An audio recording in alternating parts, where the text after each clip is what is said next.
Alone Around the World by Joshua Slocum.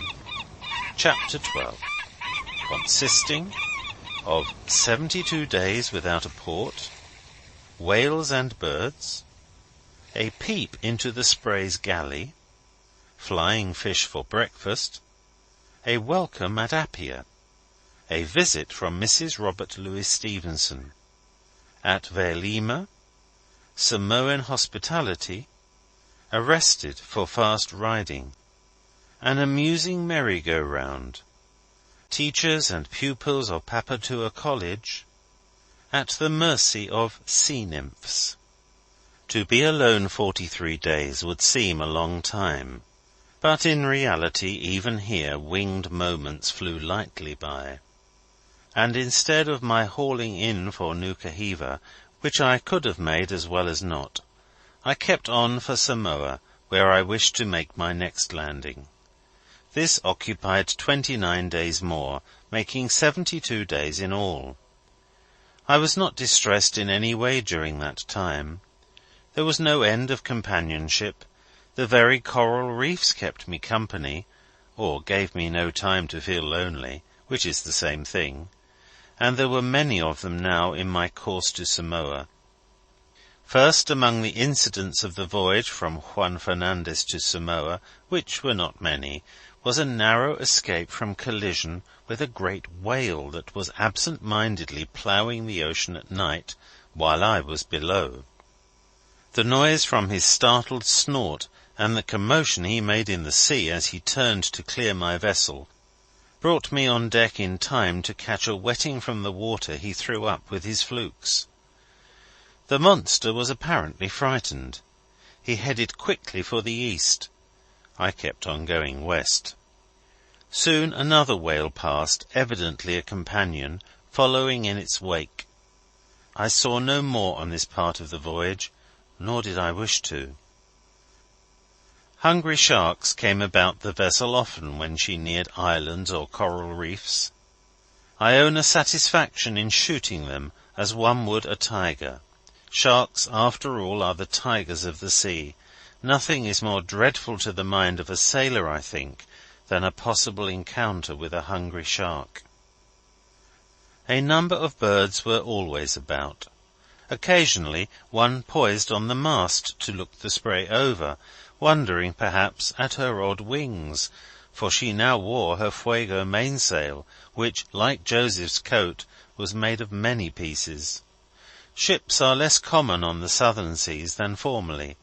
I saw not one in the many days crossing the Pacific.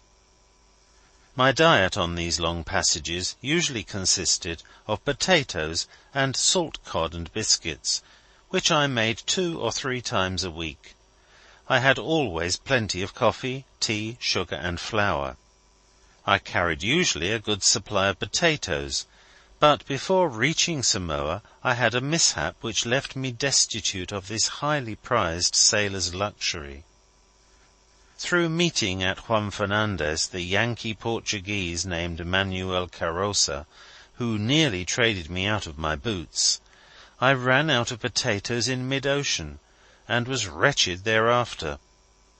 I prided myself on being something of a trader, but this Portuguese from the Azores by way of New Bedford, who gave me new potatoes for the older ones I had got from the Columbia, a bushel or more of the best, left me no ground for boasting.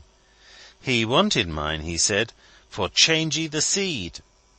When I got to sea, I found that his tubers were rank and inedible, and full of fine yellow streaks of repulsive appearance. I tied the sack up, and returned to the few left of my old stock, thinking that maybe when I got right hungry the island potatoes would improve in flavour. 3 weeks later I opened the bag again, and out flew millions of winged insects. Manuel's potatoes had all turned to moths. I tied them up quickly and threw them all into the sea. Manuel had a crop of potatoes on hand, and as a hint to whalemen, who are always eager to buy vegetables, he wished me to report whales off the island of Juan Fernandez, which I have already done, and big ones at that. but they were a long way off.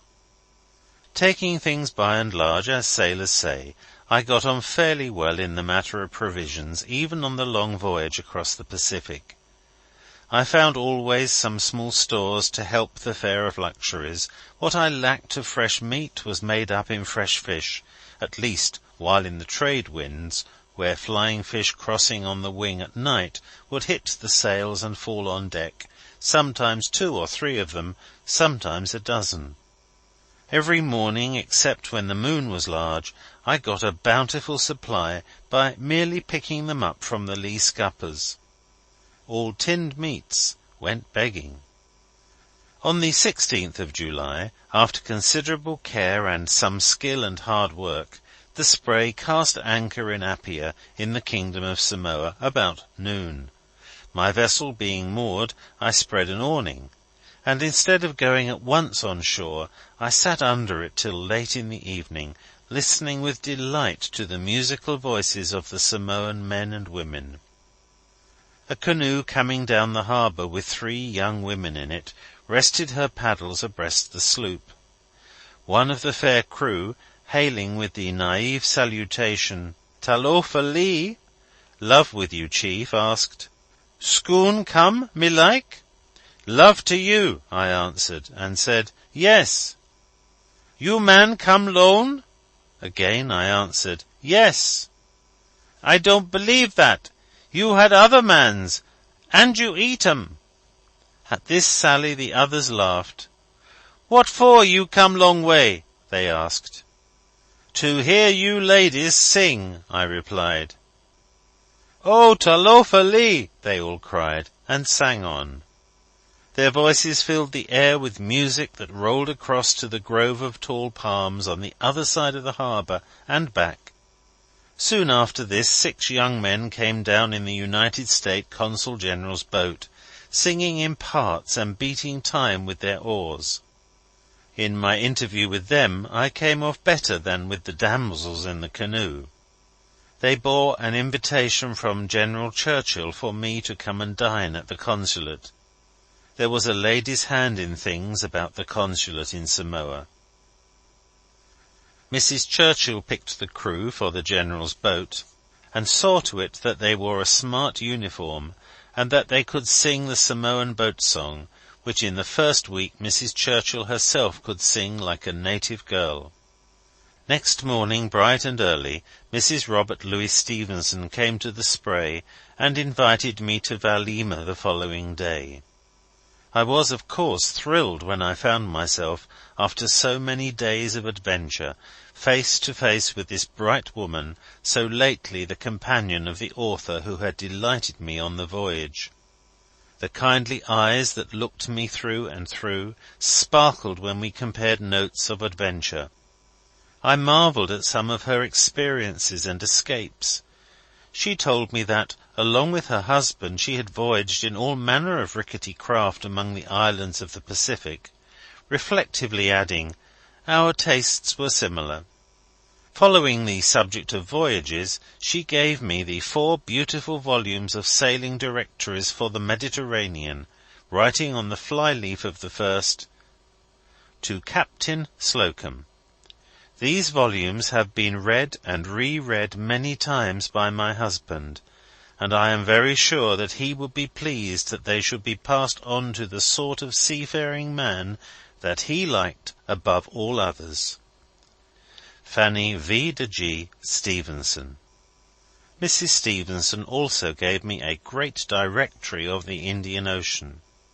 It was not without a feeling of reverential awe that I received the books so nearly direct from the hand of Tusitala, who sleeps in the forest.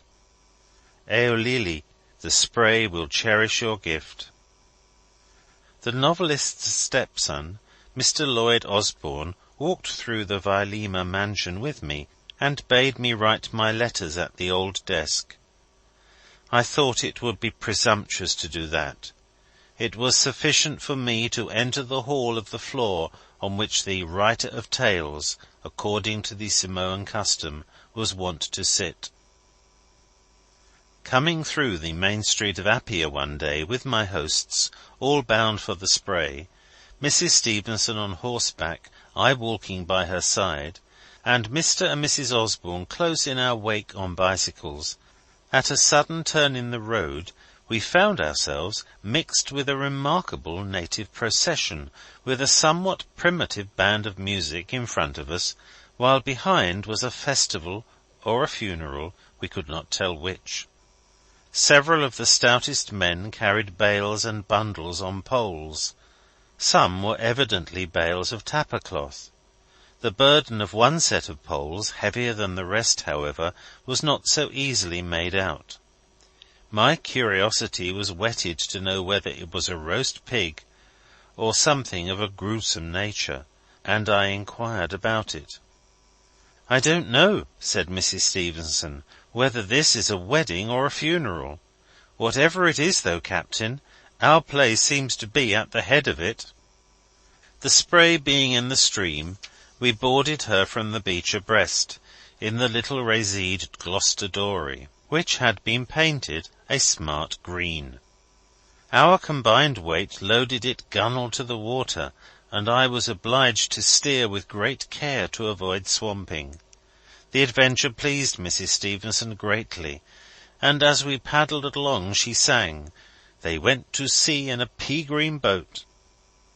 I could understand her saying of her husband and herself, our tastes were similar. As I sailed further from the centre of civilization, I heard less and less of what would and what would not pay. Mrs. Stevenson, in speaking of my voyage, did not once ask me what I would make out of it. When I came to a Samoan village, the chief did not ask the price of gin or say, "How much will you pay for roast pig?" But, "Dollar," said he, "white man know only dollar." Never mind dollar. The tapo has prepared ava. Let us drink and rejoice. The tapo is the virgin hostess of the village. In this instance it was Taloa, daughter of the chief. "Our taro is good, let us eat. On the tree there is fruit. Let the day go by. Why should we mourn over that? There are millions of days coming. The breadfruit is yellow in the sun, and from the cloth tree is Taloa's gown. Our house, which is good, cost but the labour of building it, and there is no lock on the door." While the days go thus in these southern islands, we at the north are struggling for the bare necessities of life. For food the islanders have only to put out their hand and take what nature has provided for them. If they plant a banana tree, their only care afterwards is to see that too many trees do not grow. They have great reason to love their country and to fear the white man's yoke, for once harnessed to the plough, their life would no longer be a poem. The chief of the village of Kaini, who was a tall and dignified Tonga man, could be approached only through an interpreter and talking man.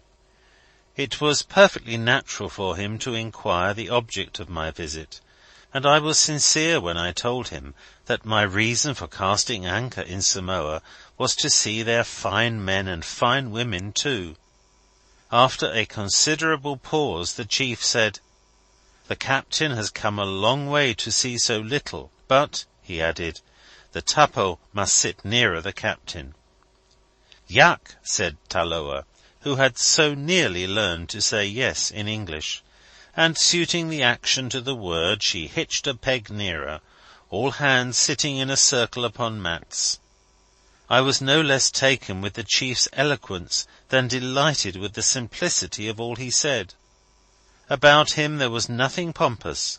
He might have been taken for a great scholar or statesman, the least assuming of the men I met on the voyage.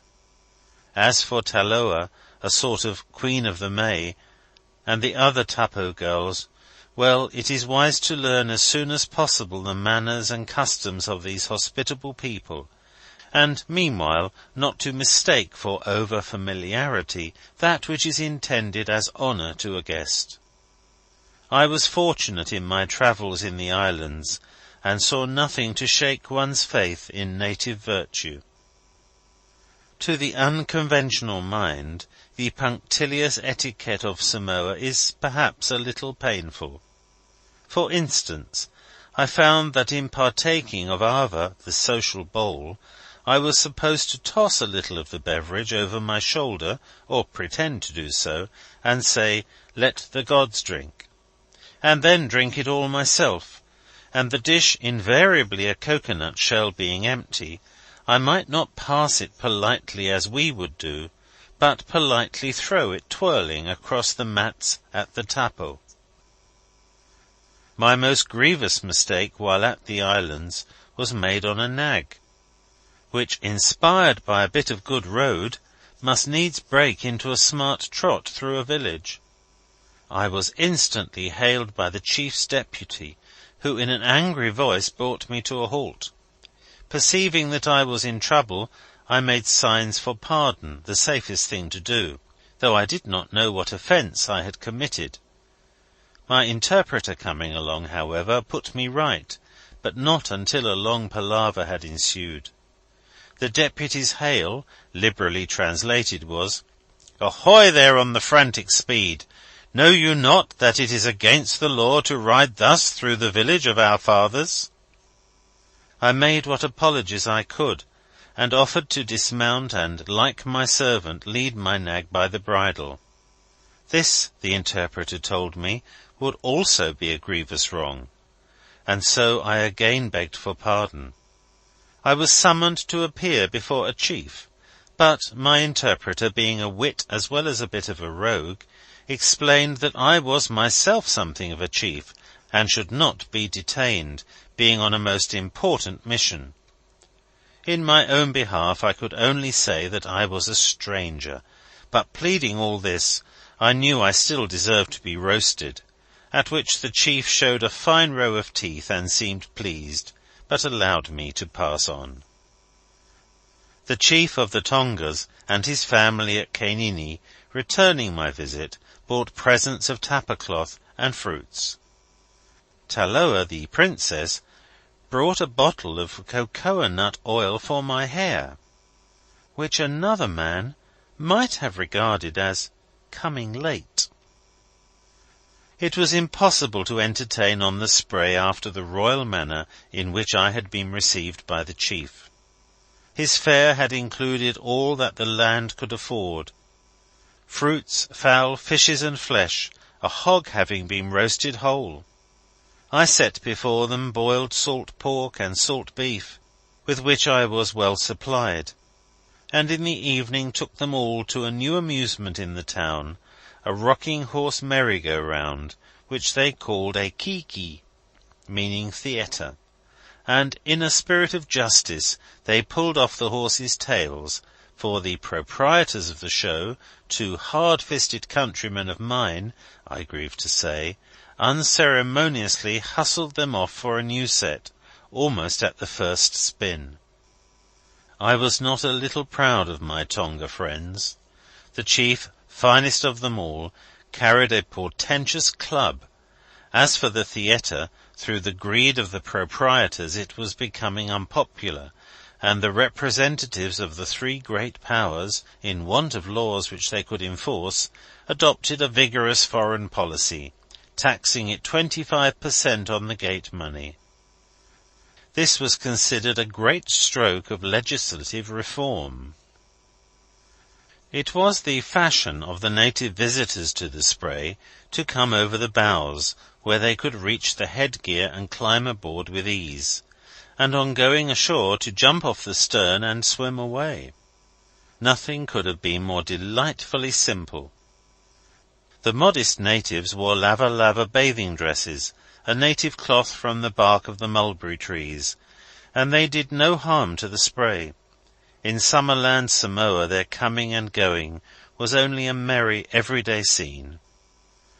One day the head teachers of Papatua College, Miss Schultz and Miss Moore, came on board with their 97 young women students. They were all dressed in white, and each wore a red rose, and of course came in boats or canoes in the cold climate style. A merrier bevy of girls it would be difficult to find. As soon as they got on deck, by request of one of the teachers they sang "The Watch on the Rhine," which I had never heard before. "And now," said they all, "let's up anchor and away." But I had no inclination to sail from Samoa so soon. On leaving the Spray, these accomplished young women each seized a palm branch or paddle, or whatever else would serve the purpose, and literally paddled her own canoe. Each could have swum as readily, and would have done, I dare say, had it not been for the holiday muslin. It was not uncommon in Apia to see a young woman swimming alongside a small canoe with a passenger for the Spray. Mr. Trude, an old Eton boy, came in this manner to see me, and he exclaimed, "Was ever king ferried in such state?" Then, suiting his action to the sentiment, he gave the damsel pieces of silver till the natives watching on shore yelled with envy. My own canoe, a small dug-out, one day when it had rolled over with me, was seized by a party of fair bathers, and before I could get my breath almost, was towed around and around the Spray, while I sat in the bottom of it, wondering what they would do next. But in this case there were 6 of them, 3 on a side, and I could not help myself. One of the sprites, I remember, was a young English lady, who made more sport of it than any of the others. End of Chapter 12. Recording by Alan Chant in Tunbridge, Kent, England.